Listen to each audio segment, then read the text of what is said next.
2024년 3월 27일 웨일스의 카디프시티 스타디움은 긴장감으로 가득 찼습니다.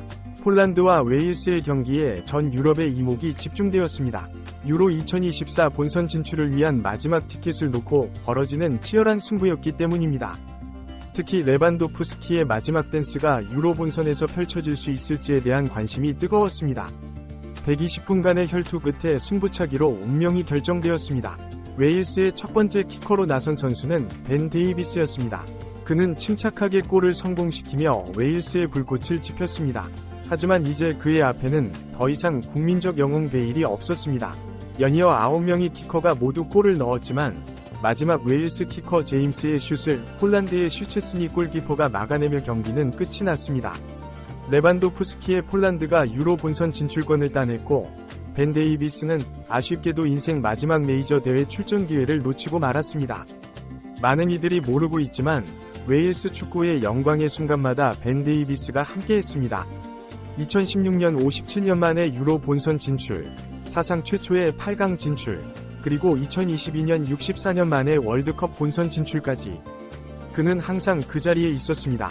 토트넘에서는 침착하고 신사적인 모습이지만 웨일스 유니폼을 입으면 그는 열정 넘치는 붉은 악마로 변신했습니다. 손흥민과 가장 친한 친구이자 토트넘에 남아있는 몇 안 되는 동갑내기 선수인 그의 국가대표팀을 향한 열정은 각별했습니다. 하지만 수비수인 그가 베일이나 손흥민처럼 득점으로 팀을 구해내기는 어려웠습니다. 그래서 이번 유로 본선 탈락은 그에게 더욱 아픈 기억으로 남았을 것입니다. 벤 데이비스는 잉글랜드나 스페인 같은 축구 강국 출신이 아닙니다. 그래서 그는 국가적 응원을 받는다는 것의 의미를 누구보다 잘 이해합니다. 당연히 손흥민의 처지도 잘 알고 있습니다. 그는 종종 손흥민의 노력에 대해 이야기합니다. 많은 이들이 손흥민의 타고난 재능에만 주목할 때 데이비스는 그의 후천적 노력을 강조합니다. 마치 아버지가 아들을 자랑하듯 손흥민의 노력을 인정해주길 바라는 모습입니다. 데이비스는 자신의 역할이 득점이 아님을 잘 알고 있습니다. 그는 그저 손흥민에게 공을 전달하는 것으로 만족합니다. 손흥민에게 슛 기회가 생기면 그것으로 충분하다고 믿기 때문입니다. 동료와 친구는 비슷하면서도 다른 관계입니다. 손흥민과 데이비스는 이 두 가지 관계를 모두 잘 유지하고 있습니다. 유럽에서 자녀의 대부를 부탁하는 것은 아주 가까운 사이에만 할 수 있는 일인데 손흥민은 데이비스에게 그런 부탁을 했습니다. 직장에서 그런 친구가 있다는 것은 축복입니다. 승부의 세계에서 함께 울고 웃을 수 있고 존재만으로도 든든함을 주는 사람이기 때문입니다. 현재 토트넘에는 손흥민이 챙겨야 할 어린 선수들이 많습니다.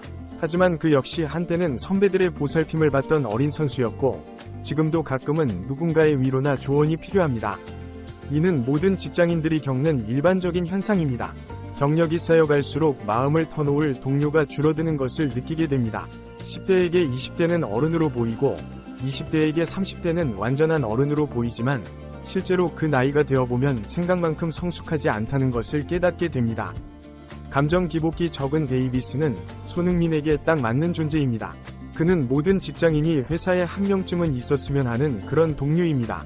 언제나 내 편에서 나를 지지하고 때로는 외부의 공격으로부터 나를 보호해주는 방패 같은 존재이기 때문입니다. 아무리 성공한 선수라도 스스로를 칭찬하기는 어렵습니다. 하지만 데이비스는 손흥민을 대신해 그의 엄적을 자랑스럽게 이야기합니다. 이런 친구를 만나기는 쉽지 않습니다. 데이비스는 손흥민에게 모든 사람들은 너 같은 친구가 필요하다고 말했습니다. 그런 말을 할 수 있는 데이비스 역시 누구에게나 필요한 친구일 것입니다. 남자들의 우정은 스포츠 영화에서 빼놓을 수 없는 주제입니다. 손흥민과 데이비스의 우정 이야기가 앞으로도 계속되기를 바랍니다. 그리고 폴란드와의 경기에서 느꼈을 데이비스의 아쉬움이 그의 국가대표 생활의 마지막 기억이 되지 않기를 희망합니다. 축구는 때로는 잔인한 스포츠입니다. 한 번의 실수가 모든 것을 바꿔놓을 수 있습니다. 하지만 그것이 축구의 매력이기도 합니다. 예측할 수 없는 드라마가 펼쳐지고 그 속에서 선수들은 성장하고 더 강해집니다. 벤 데이비스의 이야기는 우리에게 진정한 친구의 의미를 생각하게 합니다. 경쟁이 치열한 프로스포츠 세계에서 그와 같은 진실한 우정을 찾기란 쉽지 않습니다. 하지만 그는 손흥민과의 관계를 통해 그것이 가능하다는 것을 보여주었습니다. 그들의 우정은 단순히 같은 팀에서 뛴다는 이유만으로 형성된 것이 아닙니다. 서로를 이해하고 지지하며 어려운 순간에 힘이 되어주는 진정한 친구 관계입니다. 이는 우리 모두가 일상에서 추구해야 할 관계의 모델이 될 수 있습니다. 앞으로 벤 데이비스와 손흥민이 토트넘에서 어떤 활약을 펼칠지, 그리고 그들의 우정이 어떻게 발전해 나갈지 지켜보는 것도 흥미로울 것입니다. 축구 팬들에게 그들은 단순한 선수 이상의 의미를 지니게 되었습니다. 그들은 진정한 동료애와 우정의 상징이 되었습니다. 마지막으로 벤 데이비스의 국가대표 은퇴가 아직 결정된 것은 아닙니다. 비록 이번 유로 대회 출전은 좌절되었지만 그에게는 아직 기회가 남아있습니다. 그의 경험과 리더십은 여전히 웨일스 대표팀의 큰 자산이 될 수 있습니다. 앞으로 그가 어떤 선택을 할지, 그리고 그의 축구 인생이 어떻게 마무리될지 지켜보는 것도 흥미로울 것입니다. 벤 데이비스와 손흥민의 우정은 축구계에서 드문 사례입니다. 그들은 서로 다른 문화와 배경을 가졌지만 축구라는 공통분모를 통해 깊은 유대감을 형성했습니다. 이는 스포츠가 가진 힘을 보여주는 좋은 예시입니다. 데이비스는 종종 인터뷰에서 손흥민의 성실함과 노력을 언급합니다. 그는 손흥민이 어릴 때부터 아버지와 함께 기술을 연마하고 매일 훈련에 매진했다는 사실을 강조합니다. 이는 단순히 동료를 칭찬하는 차원을 넘어 진정으로 친구의 성공을 기뻐하는 마음에서 나오는 말입니다. 손흥민 역시 데이비스에 대한 신뢰와 애정을 숨기지 않습니다. 그는 데이비스를 형제 같은 존재라고 표현하며 힘들 때마다 큰 위로가 된다고 말합니다. 이러한 상호 신뢰와 존중은 그들의 우정을 더욱 견고하게 만듭니다. 두 선수의 우정은 경기장 안팎에서 모두 빛을 발합니다. 경기 중에는 서로를 위해 최선을 다하며 경기가 끝난 후에는 서로의 가장 큰 지지자가 됩니다. 이러한 모습은 팬들에게 감동을 주고 동료 선수들에게도 좋은 본보기가 됩니다. 데이비스와 손흥민의 관계는 또한 문화적 차이를 극복한 우정의 사례로도 주목받습니다. 웨일스 출신의 데이비스와 한국 출신의 손흥민은 서로 다른 문화적 배경을 가졌지만 이를 오히려 서로를 이해하고 존중하는 기회로 삼았습니다. 이는 글로벌 시대에 우리가 추구해야 할 관계의 모델이 될 수 있습니다. 그들의 우정은 경기장을 넘어 일상생활에서도 이어집니다.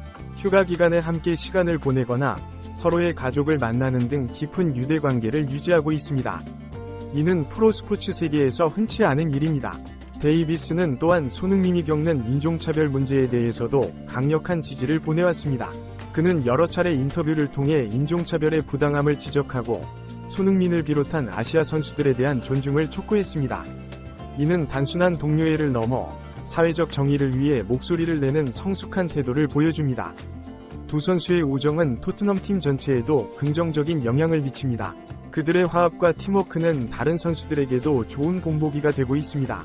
특히 젊은 선수들에게는 프로 선수로서의 자세와 동료애의 중요성을 보여주는 좋은 사례가 되고 있습니다. 데이비스와 손흥민의 관계는 또한 축구 팬들에게 깊은 인상을 남깁니다. 그들의 진정성 있는 우정은 많은 이들에게 감동을 주고 스포츠의 아름다움을 다시 한번 일깨워줍니다. 이는 때때로 과도한 경쟁과 상업주의로 빛을 잃어가는 현대 축구계에 신선한 바람을 불어넣습니다. 앞으로 두 선수가 함께 토트넘에서 어떤 성과를 이룰지도 주목할 만합니다. 그들은 이미 팀의 핵심 선수로 자리 잡았지만 아직 큰 트로피는 들어올리지 못했습니다.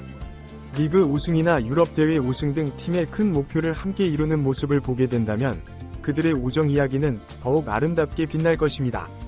데이비스의 국가대표 경력에 대해서도 계속 관심이 쏠릴 것입니다. 비록 이번 유로 대회 출전은 좌절되었지만 그에게는 아직 기회가 남아있습니다. 월드컵 예선 등에서 그가 보여줄 활약과 리더십을 기대해볼 만합니다. 특히 베일의 은퇴 이후 그의 역할은 더욱 중요해질 것입니다. 한편 손흥민도 한국 대표팀에서 주장으로서의 역할을 계속해 나갈 것입니다. 아시안컵과 월드컵 등 주요 대회에서 그가 보여줄 활약도 기대됩니다. 데이비스와 손흥민이 각자의 국가대표팀에서 성공을 거두고 서로를 응원하는 모습을 보는 것도 팬들에게는 큰 즐거움이 될 것입니다. 두 선수의 우정은 앞으로도 계속해서 발전해 나갈 것입니다. 그들은 이미 서로의 인생에서 중요한 부분이 되었고 이는 축구 선수로서의 경력이 끝난 후에도 계속될 것입니다. 은퇴 후에 그들이 어떤 모습으로 우정을 이어갈지도 지켜볼 만한 포인트가 될 것입니다. 마지막으로 데이비스와 손흥민의 이야기는 우리에게 진정한 우정의 가치를 일깨워줍니다. 경쟁이 치열한 프로 스포츠 세계에서도 서로를 진심으로 아끼고 존중하는 관계가 가능하다는 것을 보여줍니다. 이는 우리 모두가 일상에서 추구해야 할 관계의 모델이 될 수 있을 것입니다.